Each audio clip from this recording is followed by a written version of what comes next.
Agricultural sector. India's economy under the British colonial rule remained fundamentally agrarian.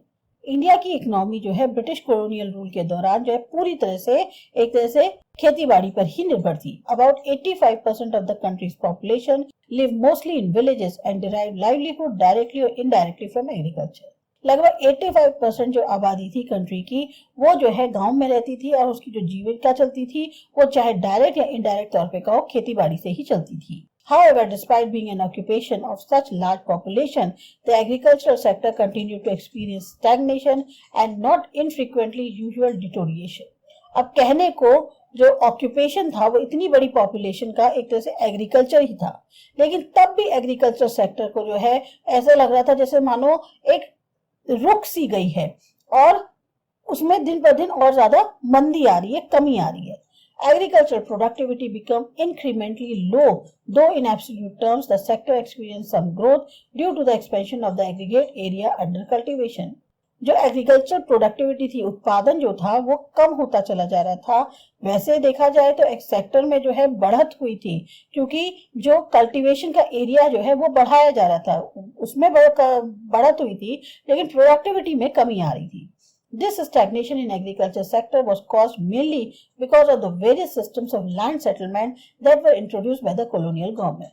अब ये जो कमी आ गई थी, ये जो एक रोक लग गई थी एग्रीकल्चर सेक्टर में, वो इसका मेन कारण ये था कि बहुत अलग अलग तरीके के सिस्टम जो है लैंड सेटलमेंट के लाए जा रहे थे कॉलोनियल गवर्नमेंट के द्वारा.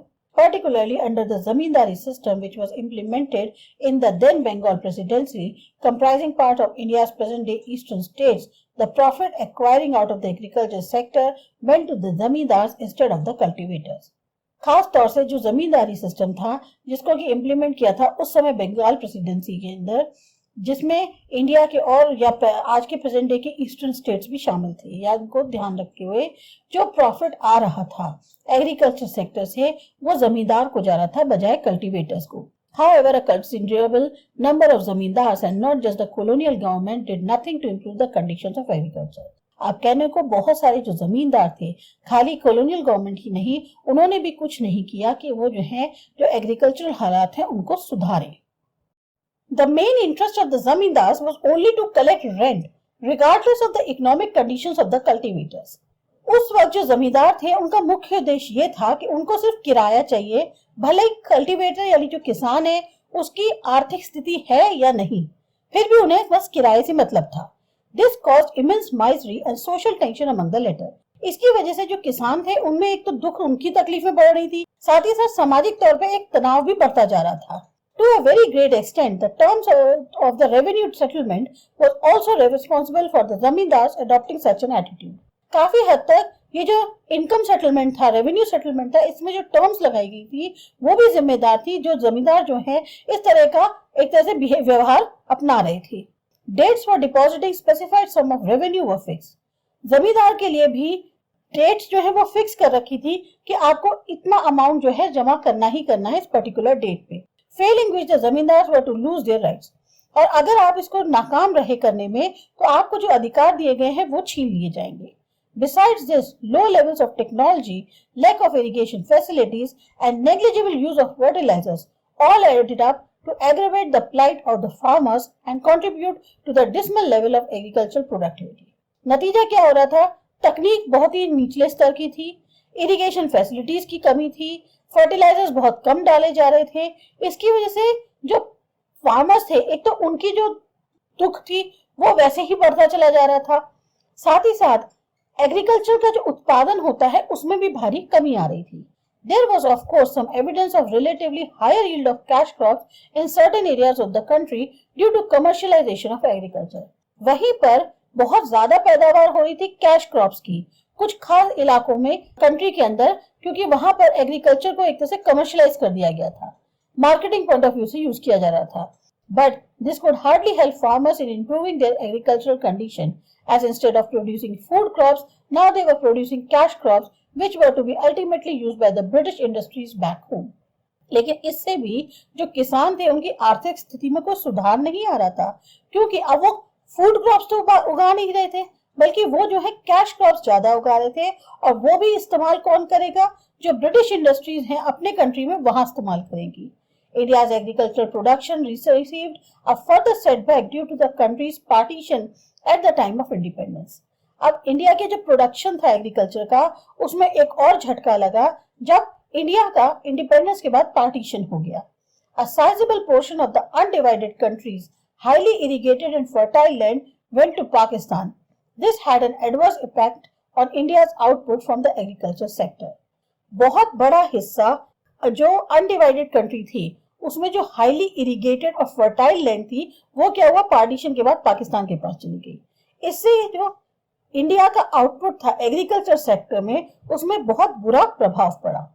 Particularly affected was India's jute industry, since almost the whole of the jute producing area became the part of East Pakistan.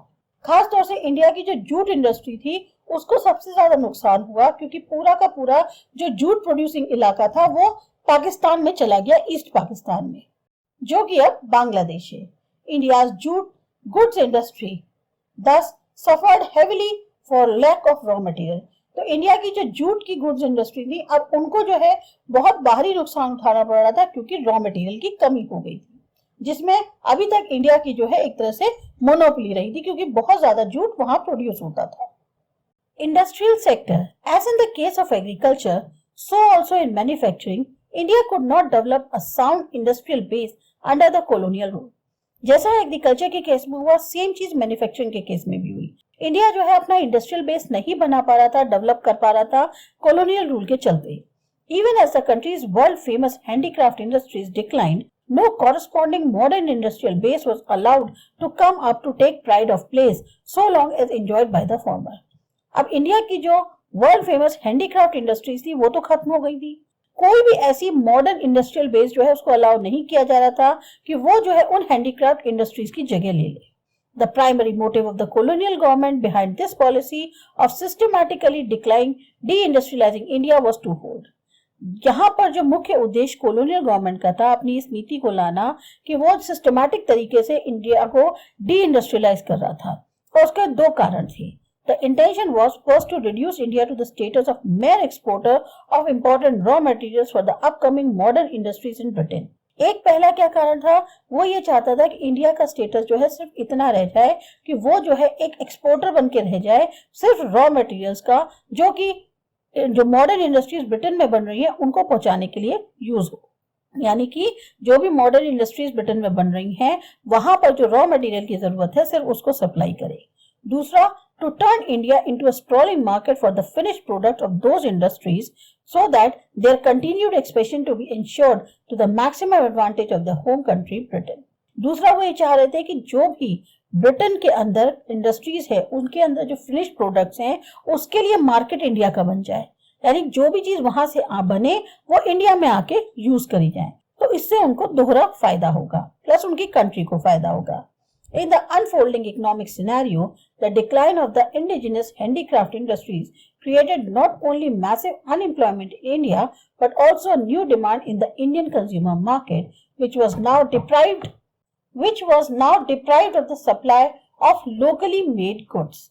एक तरफ जहां जो हैंडीक्राफ्ट इंडस्ट्रीज थी वो तो डिक्लाइन हो ही रही थी, उससे इंडिया में बेरोजगारी तो बढ़ी गई थी, साथ ही साथ एक नई डिमांड जो है इंडियन कंज्यूमर मार्केट में भी जो है खड़ी हो गई थी, जिसमें अब जो लोकली मेड गुड्स हैं उनकी सप्लाई की भी कमी होने लग गई थी. This demand was profitably met by the increasing imports of cheap manufactured goods from Britain. मतलब इंडिया के अंदर जो लोकल गुड्स थे अब उनको भी कोई नहीं खरीद पा रहा था क्योंकि ब्रिटेन से वहां से सस्ते दामों पर फिनिश प्रोडक्ट्स को इंडिया में लाया जा रहा था. अब वो इतना सस्ता कर दिया गया कि लोग उसे ज्यादा खरीदने में इंटरेस्टेड थे बजाय अपने यहाँ जो लोकल तौर पे चीजें बन रही हैं उनके. During the second half of the 19th century, modern industry began to take root in India, but its progress remained very slow. 19th century के second half में जो modern industry थी अब वो इंडिया में जड़ पकड़ने लग गई, लेकिन उसकी जो प्रोग्रेस थी वो काफी सुस्त थी.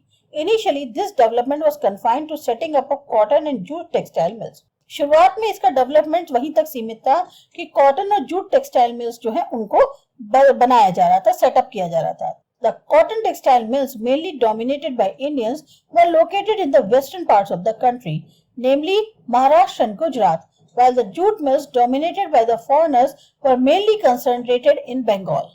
कॉटन टेक्सटाइल मिल्स जो है वो मेनली डोमिनेटेड थी इंडियंस से, यानी कि उनको जो है इंडियंस जो है चला रहे थे, और ये लोकेटेड थी वेस्टर्न पार्ट्स में कंट्री के, जैसे महाराष्ट्र, गुजरात। जबकि जो जूट मिल्स थी उस पर फॉरेनर्स ज्यादा थे और ये ज्यादा बंगाल में थी। Subsequently, the iron and steel industries began coming up in the beginning of the 20th century. फिर धीरे धीरे आयरन और स्टील इंडस्ट्रीज आई जो कि शुरुआत में आई 20th सेंचुरी के। The Tata Iron and Steel Company was incorporated in 1907. 1907 में Tata iron and steel company जो है वो स्टैब्लिश हुई। A few other industries in the field of sugar, cement, paper, etc. came up after the Second World War. फिर कुछ और industries जैसे sugar से रिलेटेड, सीमेंट, पेपर से रिलेटेड, ये सब जो है सेकेंड वर्ल्ड वॉर के बाद आई। However, there was hardly any capital goods industry to help promote further industrialization in India. अब ऐसी कोई भी कैपिटल गुड्स इंडस्ट्रीज नहीं थी जिससे इंडस्ट्रियलाइजेशन को और ज्यादा बढ़ावा दिया जा सके इंडिया में। Capital goods industry means industries which can produce machine tools which are in turn used for producing articles for current consumption. Capital goods industries का मतलब हुआ ऐसी इंडस्ट्रीज जहां पर मशीन टूल्स जो है उनको प्रोड्यूस किया जा सके जिससे वो इस्तेमाल होकर ऐसे आर्टिकल्स बनाए जो कि करंट कंजम्पशन के लिए इस्तेमाल किए जा सकें। The establishment of the few manufacturing units here and there was no substitute to the near wholesale displacement of the country's traditional handicraft industries. कुछ यूनिट्स मैन्युफैक्चरिंग के अगर आपने स्टैब्लिश कर भी दिए यहाँ वहां तो उससे कोई फर्क नहीं पड़ जाता क्योंकि पूरा का पूरा कंट्री का जो ट्रेडिशनल हैंडीक्राफ्ट इंडस्ट्रीज थी वो डिस्प्लेस कर दी गई थी। Furthermore, the growth rate of the new industrial sector and its contribution to the gross domestic product remained very small. ये जो ग्रोथ रेट था नई इंडस्ट्रियल सेक्टर का या इसका जो योगदान रहा ग्रॉस डोमेस्टिक प्रोडक्ट्स में वो बहुत कम था। Another significant drawback of the new industrial sector was the very limited area of operation of the public sector. दूसरा एक सबसे बड़ा ड्रॉबैक क्या था, डिसएडवांटेज कह सकते हैं नए इंडस्ट्रियल सेक्टर के लिए, क्योंकि उनके पास बहुत लिमिटेड एरिया था जहां पर वो पब्लिक सेक्टर में ऑपरेट कर पाए। This sector remained confined only to the railways, power generation, communications, ports and some other departmental undertakings. अब ये जो सेक्टर था ये कहाँ तक सीमित था? सिर्फ रेलवेज तक, पावर जनरेशन में, कम्युनिकेशन में, पोर्ट्स में या कुछ और जो डिपार्टमेंट की अंडरटेकिंग थी उसमें तक जो है सीमित था।